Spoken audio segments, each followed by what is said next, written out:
तो चलिए आज हम लोग नंबर सिस्टम में क्या सीखेंगे, कन्वर्जन सीखेंगे, डेसिमल टू बाइनरी और बाइनरी टू डेसिमल। आज दो हम लोग सीखेंगे और दोनों, क्योंकि इससे पहले हम लोग क्लास में पढ़ चुके हैं, बाइनरी का ऐड, सब्ट्रैक्ट, मल्टीप्लाई, डिवाइड सीख लिए हुआ है। तो आज हम लोग सीखेंगे कन्वर्जन। तो सबसे पहले आपको ये मालूम होना चाहिए कि बाइनरी नंबर सिस्टम का जो बेस होता है वो बेस कितना होता है, बेस 2 होता है। क्यों होता है? क्योंकि 0 और 1 इसका बाइनरी नंबर होता है। ठीक है, इसका बेस जो होता है वो होता है, आपको बेस इसका 10 होता है। इसका बेस जो हो गया हमारे पास 10 हो गया। ये होता है 0 to 9 नंबर होता है। और इसका अगर हम बात करें ऑक्टल का, तो ऑक्टल का जो बेस होता है, याद रखिएगा, 8 होता है। ये होता है 0 to 7 होता है। और इसका जो बेस होता है वो होता है आपका 16। ये होता है आपको 0 to 9 एंड ए से लेकर के, हाँ, ए से लेकर के एफ तक।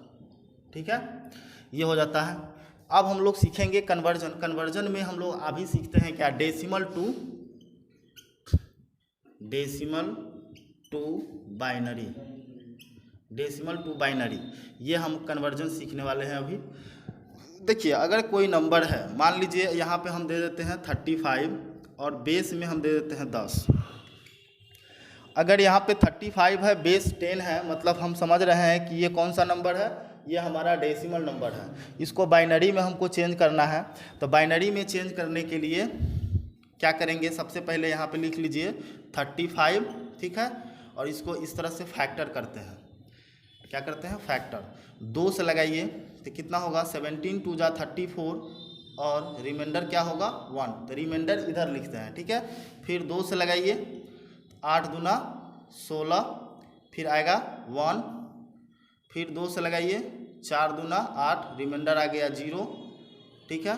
फिर 2 से लगाइए, 2 दूना 4, रिमाइंडर आ गया 0, पूरा पूरा कट रहा है। फिर 2 से लगाएंगे, 2 इकाई 2, रिमाइंडर आ गया 0, ठीक है। मतलब हम लिख सकते हैं, इधर से हम ऐसे शुरू करके लिखते हैं, नीचे से हम ऊपर की ओर बढ़ते हैं। तो नीचे क्या है 1, तो लिख दीजिए यहाँ पर, यहाँ गया 1, फिर क्या है 1 2 3 0, 1 2 3 0, फिर 1 1, और यहाँ पे बेस इसका कितना होगा 2 होगा।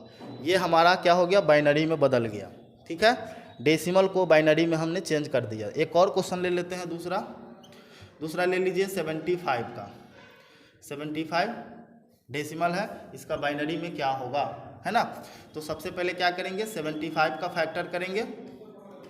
2 से लगाइए, कितना होगा, हाँ 37 2 जा, लेकिन कैरी रिमाइंडर 1 हो जाएगा। फिर 2 से लगाइए तो ये हो जाएगा आपके पास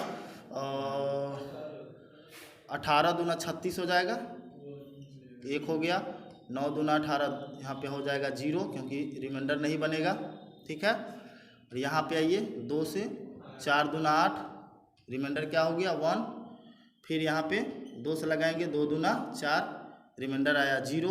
फिर 2 से लगाएंगे, 2 इकाई 2, रिमाइंडर आया 0, ठीक है। इसका जो आंसर क्या होगा, इधर से हम ऊपर की ओर बढ़ेंगे तो 1, उसके बाद 00, ठीक है, उसके बाद 10, उसके बाद 11, और ये हमारा क्या निकल गया, बाइनरी में निकल गया। कितना आसान है कि डेसिमल से बाइनरी में बदल देना, है ना। कितना आसान है डेसिमल टू बाइनरी। तो इसी तरह से अगर फैक्टर करने आता है तो डेसिमल टू बाइनरी निकालना बहुत इजी है, आसानी से आप निकाल सकते हैं, है ना। चलिए एक क्वेश्चन देते हैं।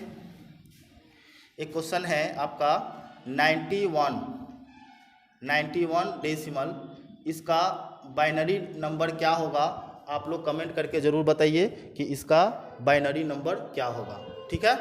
चलिए अब हम लोग सीखते हैं बाइनरी टू डेसिमल, ठीक है। बाइनरी को डेसिमल में कैसे बदलते हैं।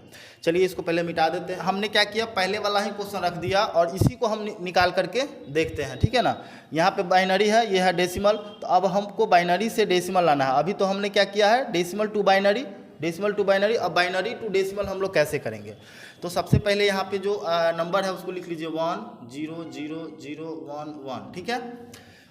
इसको हम लोग क्या करते हैं, यहाँ से शुरू करो और यहाँ पर देखिए ये क्या है 1 है, तो 1 इंटू 2 to the power 0, पहले लिखेंगे 2 to the power 0, उसके बाद यहाँ से आइए, फिर 1 है, 1 इंटू 2 टू दी पावर 1, फिर यहाँ पे आइए 0 इंटू 2 टू दी पावर 2, और यहाँ भी 0 इंटू 2 टू दी पावर 3, यहाँ भी आइए 0 इंटू 2 टू दी पावर 4, और यहाँ भी आइए 0 इंटू 2 टू दी पावर 5। ठीक है, अगर हम इसको मल्टीप्लाई करें 0 के पावर में 2 के पावर में यदि 0 हो तो उसका वैल्यू कितना होता है, 1 होता है। आप लोग शॉर्ट्स एंड इंडाइसेस चैप्टर में पढ़े होंगे कि किसी भी नंबर के पावर में यदि 0 हो तो उसका वैल्यू कितना होता है, 1 होता है ना। तो यहाँ पे क्या आ जाएगा, 1। यहाँ पर 2 के पावर 1 हो तो कितना होगा, 2 हो जाएगा, 2 बन जा, और यहाँ पे आ जाएगा, अगर यहाँ 0 है तो यहाँ पे 0 बन जाएगा, यहाँ भी 0 है तो यहाँ 0 बन जाएगा, यहाँ भी 0 है तो यहाँ भी 0 बन जाएगा। लेकिन यहाँ पर क्या होगा, अच्छा यहाँ पे 0 नहीं है, यहाँ पे 1 है। 2 टू दी पावर 5 का मतलब क्या हो जाएगा, 2 टू दी पावर 5 मतलब 1 2 3 4 एंड 5, 2 टू जा 4, 2 जा 8, 2 जा 16, 2 जा 32। ठीक है, यहाँ हो गया 32। अगर हम सबको ऐड करें तो कितना हो जाएगा, 2 और 1 3, 32 और 3 कितना हो जाएगा, 35। देखिए यहाँ पे 35 आ गया, बेस में 10 डाल दीजिए, यही हमारा आंसर हो जाएगा। ठीक है, यहाँ पे लिख सकते हैं 35 बेस 10, और यही इसका आंसर हो गया, प्रूव हो गया। हमने पहले क्या किया, डेसिमल को बाइनरी में किया, इतना आया।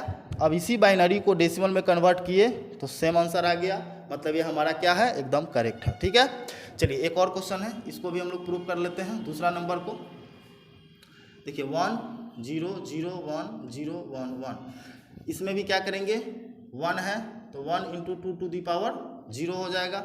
फिर यहाँ भी ले लीजिए 1 इंटू 2 टू दी पावर 1 हो गया। फिर यहाँ भी 0 इंटू 2 टू दी पावर 2, फिर यहाँ पर 1 इंटू 2 टू दी पावर कितना हो जाएगा, 3।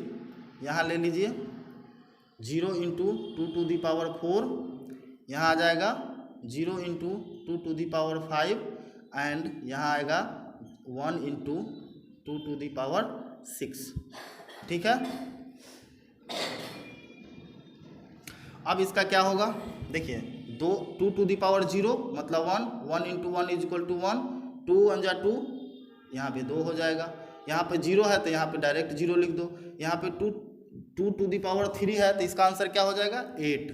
ठीक है, यहाँ पर 0 है तो यहाँ 0 हो जाएगा, यहाँ भी 0 है तो यहाँ 0 हो जाएगा, और यहाँ पे 2 टू दी पावर 6 का मतलब कितना हो जाएगा, 64 हो जाएगा। ठीक है, 64 कैसे हो जाएगा, क्योंकि अगर 5 बार था तो कितना है, 32, और एक बार और बढ़ जाएगा तो 32 टू जा 64। ठीक है, अब सबको हम जोड़ देंगे, सबको जोड़ेंगे कितना हो जाएगा, 8 2 10 1 11 हो गया, और 64 सबको ऐड करेंगे तो कितना हो जाएगा, 75। हमारा आंसर ये भी आ गया 75, क्योंकि इसको जब हम निकाले हैं तो बाइनरी में हमारा ये आया है, और अब इसको हम लोग तोड़े तो आंसर ये आ गया। मतलब अब क्लियर हो गया कन्वर्जन। तो किसी भी नंबर का आप डेसिमल टू बाइनरी और बाइनरी टू डेसिमल निकाल सकते हैं। अब आप लोगों को कोई दिक्कत नहीं है, अब सॉल्व हो जाएगा ना, ये बहुत आसान है, बहुत ईजी है। तो आप इस तरह से, लेकिन ये आपको याद रहना चाहिए, याद रखिएगा, क्योंकि आगे वाला जो क्वेश्चन होगा अब इससे रिलेटेड क्वेश्चन करेंगे, तो थोड़ा सा आपको बेस याद होना चाहिए, नंबर याद होना चाहिए, और इस तरह से फैक्टर करने आना चाहिए। बहुत इजी है, थोड़ा सा आप ध्यान दीजिएगा तो बन जाएगा, है ना। चलिए आप लोगों के लिए क्वेश्चन है, आप लोग हमें कमेंट करके बताइए 1 1 0 1 1 1, इसका हमको डेसिमल निकाल करके बताइए। ठीक है, कमेंट बॉक्स में इसका हमको डेसिमल नंबर बताना है कि इसका डेसिमल नंबर क्या होगा। ठीक है, चलिए फिर मिलते हैं अगले क्लास में। आज के लिए इतना ही, सो थैंक यू।